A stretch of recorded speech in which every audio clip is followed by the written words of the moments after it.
Hello everyone, welcome back to my YouTube channel self study में एक बार फिर से आप सभी का स्वागत है। तो प्यारे बच्चों, आज मैं आपको कक्षा 10वीं की जो हमारी संचयन हिंदी की पाठ्य पुस्तक है उसका जो हमारा थर्ड पार्ट है टोपी शुक्ला। जी हाँ, उसके बारे में मैं आपको संपूर्ण जानकारी दूंगी। जो टोपी शुक्ला है, इस कहानी के लेखक कौन है? राही मासूम रज्जा हैं। इस कहानी के माध्यम से वो लेखक बचपन की बातें करता है। बचपन में बच्चे जहां पर भी रहते हैं वहीं पर उसे अपनापन और प्यार मिलता है और वहीं की बातें करना शुरू कर देता है। यह नामों का जो चक्कर होता है वो बहुत ही अजीब होता है, परंतु खुद देख भी लीजिए कि केवल नाम बदल जाने से कैसी कैसी गड़बड़ी हो जाती है। यदि नाम कृष्ण हो तो उसे अवतार कहते हैं, अगर नाम मोहम्मद है तो उसे पैगंबर मतलब पैगाम देने वाला। कहने का अर्थ है एक ही ईश्वर और दूसरे को ईश्वर का पैगाम देने वाला कहा जाता है। नामों के चक्कर में पड़कर लोग यह भी भूल जाते हैं कि दोनों ही दूध देने वाले जानवरों को चराया जाता है और दोनों ही पशुपति गोवर्धन और ब्रज में रहने वाले कुमार हैं। इस प्रकार वो अलग अलग एक ही नाम के होने के बावजूद भी वो अलग अलग धर्म को मानते हैं या फिर अलग अलग भगवान की पूजा करते हैं। प्रस्तुत पाठ में लेखक ने दो परिवारों का वर्णन किया है, जिसमें एक हिंदू है और दूसरा मुस्लिम परिवार है। दोनों परिवार समाज में बनाए नियमों के अनुसार एक दूसरे से नफरत करते हैं, परंतु दोनों परिवार के दो बच्चों में गहरी दोस्ती हो जाती है। और ये दोस्ती है कि बच्चों की भावनाओं को भेद नहीं मानती, वो कोई भी किसी भी प्रकार का डिफरेंस है वो नहीं समझती है। आज के समाज में ऐसी ही दोस्ती की आवश्यकता है जो धर्म के नाम पर खड़ी दीवारों को गिरा सके और समाज का सार्वजनिक विकास कर सके। जी हाँ, तो बिना किसी भेदभाव के जो दो परिवार हैं उनके अंदर आपस में नहीं बनती है, लेकिन जो दो परिवार के बच्चे हैं उनकी आपस में काफी अच्छी अंडरस्टैंडिंग होती है। तो चलिए पाठ की तरफ चलते हैं। प्रस्तुत पाठ में लेखक टोपी वाले की कहानी पाठकों को सुनाना चाहते हैं, इसलिए लेखक कहता है कि वह इफन की कहानी पूरी नहीं सुनाएगा, बल्कि केवल उतनी ही सुनाएगा जितनी टोपी की कहानी के लिए उसे जरूरी लग रही है। इफन टोपी की कहानी का एक ऐसा हिस्सा है जिसके बिना शायद टोपी की कहानी अधूरी है। ये दोनों लेखकों की कहानी के दो चरित्र हैं। एक का नाम है बलभद्र नारायण शुक्ला और दूसरे का नाम है सैयद जरगाम मुर्तुजा। एक और सभी प्यार से टोपी कहकर पुकारते हैं तो दूसरे को इफन। इफन की दादी पूर्व की रहने वाली थी। 9 या 10 साल की थी जब उनकी शादी हुई थी। वह लखनऊ में आ गई थी, परंतु जब तक वह जिंदा रही तब तक पूर्व की भाषा बोलती रही। लखनऊ की उर्दू को केवल उसको अपने ससुराल की भाषा थी। उन्होंने तो मायके की भाषा को ही गले लगाए रखा था, क्योंकि उनकी जो भाषा थी वो उनकी भाषा के सिवाय आसपास कोई ऐसा नहीं था जो उनके दिल की बात को समझ पाता। तब उनके बेटे की शादी के दिन आए तो गाने बजाने के लिए उनका दिल तड़पने लगा, परंतु इस्लाम के आचार्यों के घर गाना बजाना भला कैसे हो सकता था। बेचारे का जो दिल था बहुत उदास हो गया। लेकिन इफन के जन्म के छठे दिन के स्नान पूजा उत्सव पर उन्होंने जी भरकर उत्सव मना लिया था। लेखक कहता है कि इफन की दादी किसी इस्लामी आचार्य की बेटी नहीं थी, बल्कि एक जमींदार की बेटी थी। दूध घी खाती हुई बड़ी हुई थी, परंतु लखनऊ में आकर वह दही के लिए तरस गई थी। जब भी वह अपने मायके जाती तो उसका मन होता और जी भर के वो खा लेती, क्योंकि लखनऊ वापस आते ही उसे फिर से वो मौलवीन बन जाना पड़ता था। यहाँ पे इफन की दादी के बारे में बताया गया है। ठीक है, इफन को अपनी दादी से बहुत ज्यादा प्यार था। प्यार तो उसे अपने अब्बू अम्मी से भी था और बड़ी बहन और छोटी बहन नुजहत से भी था, परंतु दादी से सबसे ज्यादा प्यार किया करता था। अम्मी तो कभी कभार इफन को डांट देती थी, कभी कभार मार भी दिया करती थी।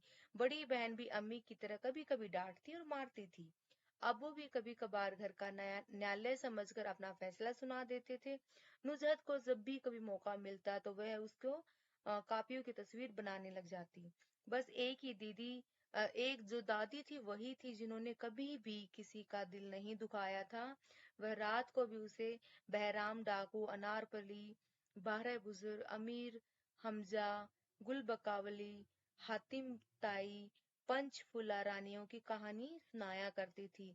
इफन की दादी की बोली टोपी के दिल में उतर गई थी। उसे भी इफन की दादी की बोली बहुत अच्छी लगती थी।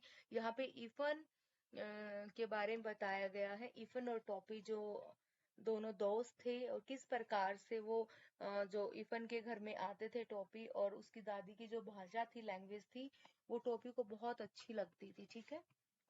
इफन की दादी टोपी को अपनी माँ की पार्टी भी दिखाई दी। कहने का अर्थ है टोपी की माँ और इफन की दादी की बोली एक जैसी थी। यहाँ पे जो टोपी था उसकी माँ के बारे में बताया गया है, और इफन की जो दादी थी उनकी लैंग्वेज के बारे में बताया गया है। टोपी की अपनी दादी बिल्कुल भी पसंद नहीं थी। उसे तो अपनी दादी से नफरत थी। वह पता नहीं कैसी भाषा बोलती थी। टोपी को अपनी दादी की भाषा और इफन के अब्बू की भाषा एक जैसी लगती थी। लेखक कहता है कि जब भी इफन के घर आता तो उसे दादी के पास ही बैठने की कोशिश करता। टोपी को इफन की दादी का हर एक शब्द शक्कर की तरह मीठा लगता था।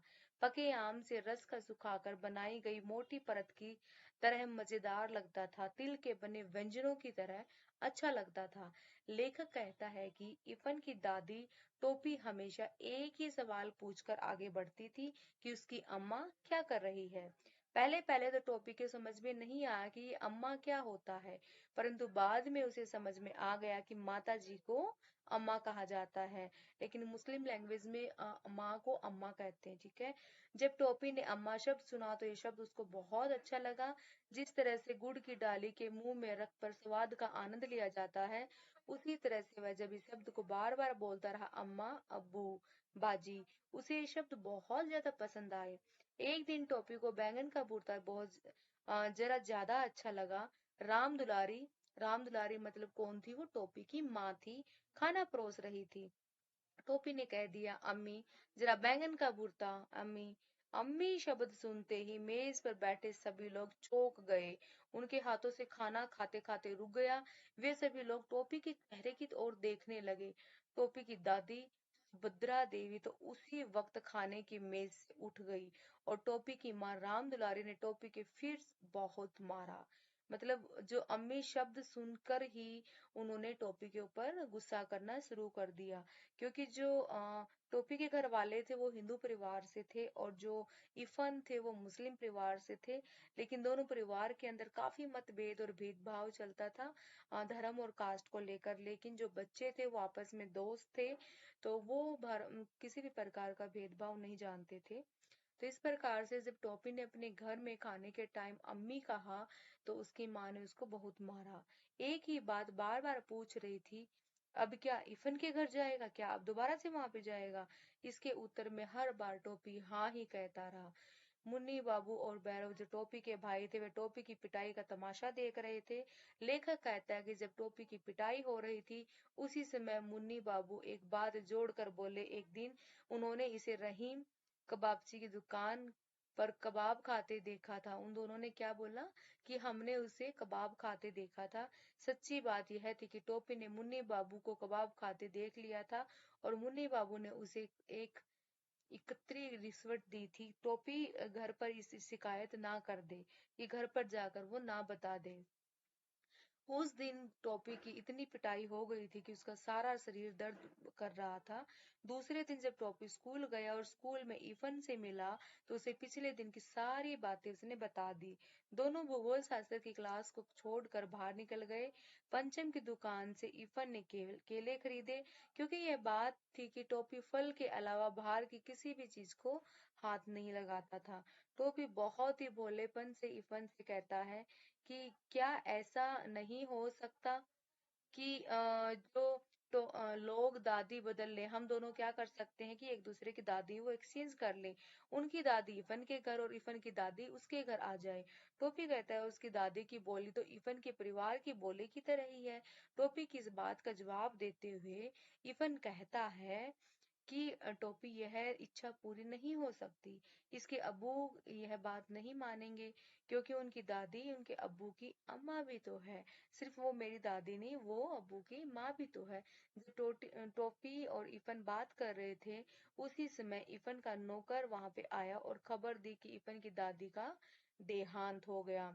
शाम को जब वो लोग वहां पर इफन के घर गया तो वहां पे बहुत ज्यादा शांति थी।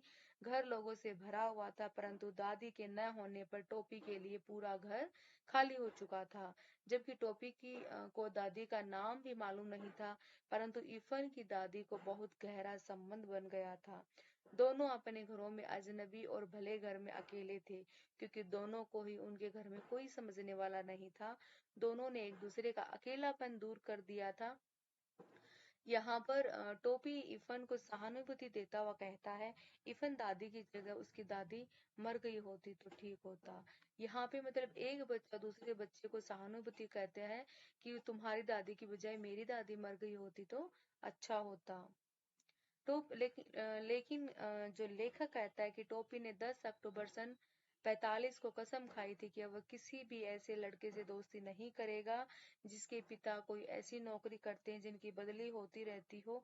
10 अक्टूबर सन 1945 का जो टोपी के जीवन में इतिहास में बहुत अधिक महत्व है, क्योंकि इस तारीख को इफन के पिता की बदली वहां से मुरादाबाद हो गई थी। टोपी की दादी मरने के बाद अकेला महसूस कर रहा था। अब इफन के चले जाने पर वह और अकेला हो गया था, क्योंकि दूसरे कलेक्टर ठाकुर हरिनाम सिंह के 3 लड़कों में से कोई भी उसका दोस्त था वो नहीं बन सका था। डब्बू बहुत छोटा था, बिल्लू बहुत बड़ा था और गुड्डू था कि बराबर का, परंतु केवल अंग्रेजी बोलता था। न तो इफन था और न ही इफन की दादी जो उसे समझ सके। घर में ले देकर एक बूढ़ी नौकरानी सीता थी और उसका दुख दर्द समझती थी। वह अब सीता के साथ समय गुजारने लगा। ठंड के दिन शुरू हो गए थे और मुन्नी बाबू के लिए कोट का नया कपड़ा आया था। भैरव के लिए एक नया कोट बना, टोपी के लिए मुन्नी बाबू का पुराना कोट मिला। वैसे कोट बिल्कुल नया ही था, क्योंकि वह जब बनाया तो मुन्नी बाबू को पसंद नहीं आया था।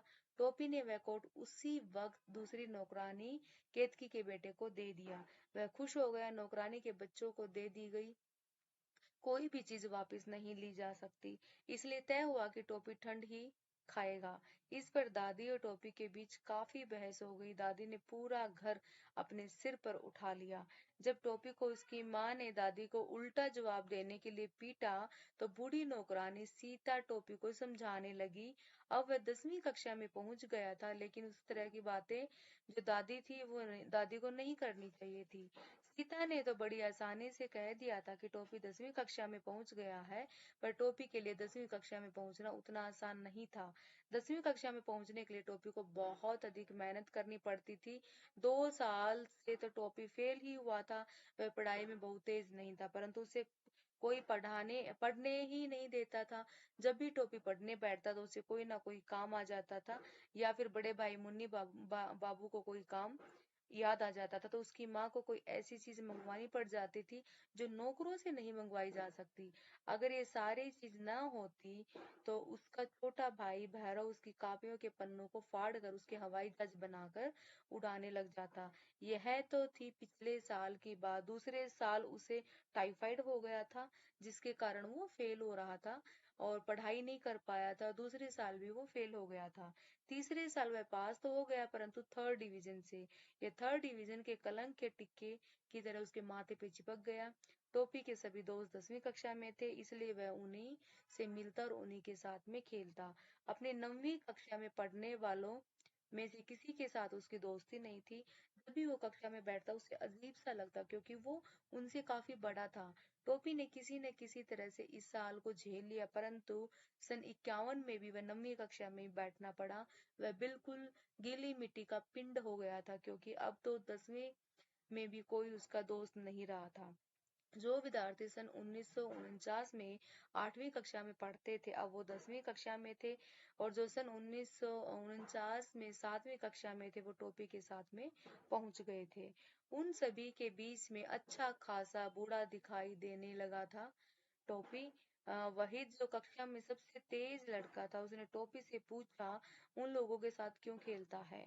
उसे तो 8वीं कक्षा वालों से दोस्ती करनी चाहिए, क्योंकि वो लोग आगे 10वीं कक्षा चले जाएंगे और टोपी तो 8वीं वालों के साथ में ही रहना है तो उनसे उनसे ही दोस्ती करनी चाहिए। यह बात टोपी को बहुत बुरी लगी। ऐसा लगा कि जैसे किसी ने दिल के ऊपर पत्थर मार दिया हो। उसने कसम खाई कि इस साल तो टाइफाइड हो या टाइफाइड का बाप, वह पास होकर ही दिखाएगा। परंतु साल के बीच में चुनाव आ गए। टोपी के पिता डॉक्टर भृग नारायण नीले तेज वाले चुनाव लड़ने के लिए खड़े हो गए। अब घर में कोई चुनाव के लिए खड़ा हो तो उसमें घर में कोई पढ़ाई कैसे कर सकता है। वह बात टोपी के पिता चुनाव हार गए, पर घर में थोड़ी शांति हुई और टोपी ने देखा कि उसकी परीक्षा का ज्यादा समय नहीं रहा है। ठीक है, वह पढ़ाई में जुट गए और जैसे जैसे वातावरण घर में टोपी ने बना हुआ था, ऐसे ऐसे वातावरण में कोई कैसे पढ़ सकता है। इसलिए टोपी के पास हो जाना बहुत मुश्किल था। टोपी ने 2 साल से एक ही कक्षा में बैठे रहने तथा बाद में पास हुआ तो उसकी दीदी बोलती, वाह, टोपी को भगवान नजरे बंद से बचाए, बहुत अच्छी रफ्तार पकड़ी है, तीसरे साल पास हुआ है, वह भी तीसरी श्रेणी में, चलो पास तो हो गया। परंतु लेखक कहता है कि सभी की मुश्किलों का भी ध्यान रखना चाहिए। वह किसी वजह से 2 साल फेल हुआ था और तीसरे साल उसने थर्ड डिवीजन से पास की थी। यहाँ पे ओवरऑल बच्चों बताया गया कि किस प्रकार से जो टॉपी शुक्ला था उसका इरफान के साथ में गहरी दोस्ती हुई। उन्होंने किसी भी प्रकार का कोई भी मतभेद नहीं था धर्म को लेकर, जाति पाति को लेकर, क्योंकि बच्चों के मन में ऐसा कुछ नहीं होता। लेकिन दोनों परिवार के अंदर बहुत ज्यादा डिफरेंस माना जाता था। अगर टोपी के द्वारा अम्मी बोले जाना उसकी मम्मी को बिल्कुल पसंद नहीं था और जिसकी वजह से उसकी पिटाई होती है। धीरे धीरे जो टोपी था उसकी सबसे ज्यादा अटैचमेंट इफन की दादी के साथ में थी। लेकिन जो उसकी दादी है वो भी चल बसती है और जो इफन है वो वहां से चले जाते हैं और उसके पिताजी की बदली होने की वजह से इफन को वहां से जाना पड़ता है। तो टोपी है वो अकेला रह जाता है। ठीक है, तो टोपी शुक्ला जो कहानी है हमारी परंपरा सभ्यता के अनुसार भारत की विविधता की एकताओं को जोड़ने का हमें संदेश देती है। जाति और धर्म पर ऊपर उठकर एक साथ रहने का हमें संदेश देती है। इंसान में इंसानियत होनी चाहिए। धर्म जाति भगवान से नहीं बनाई, ये हमने ही बनाई है। हमें परस्पर सांप्रदायिकता सौहार्द बनाए रखना चाहिए। धर्म कोई मायने नहीं रखता, व्यक्ति का व्यवहार सम्मानजनक होना चाहिए। पाठ के अनुसार हिंदू मुस्लिम के बीच की जो खाई को बढ़ावा दिया गया है वो बिल्कुल गलत है। बच्चों के प्यार में कोई धर्म आड़े नहीं आता और दोनों एक दूसरे से बेइंतहा प्यार करते हैं। दोनों एक दूसरे पर जान देते हैं। मित्रता और आत्मीयता जाति और भाषा के बंधनों से परे होती है। इसलिए हमारी पुरानी रंजिश ने इन दोनों को मिलने नहीं दिया, जो हमारे समाज में एक लाभकारी नहीं है और ना ही हो सकती है। मिलजुल कर रहना हमारी परंपरा रही है, संगठित व शक्तिशाली राष्ट्र निर्माण के लिए सहायक है, सांप्रदायिक विवाद को रोकने के लिए, सहिष्णुता बढ़ाने में भी सहायक है। तो इस प्रकार से हमें जो जाति पाति का भेदभाव है उसे खत्म करना चाहिए। हमारे लिए सभी जो धर्म है वो एक समान होते हैं। तो मैं उम्मीद करती हूँ प्यारे बच्चों आपको मेरे द्वारा बताया गया पाठ की संपूर्ण जो समरी है वो समझ में आ गई होगी। जल्द ही मिलते हैं आपसे अगली वीडियो में और अगली वीडियो में मैं आपको इस पाठ के जो प्रश्न उत्तर उसके बारे में संपूर्ण जानकारी देना चाहूंगी। तब तक के लिए प्यारे बच्चों धन्यवाद।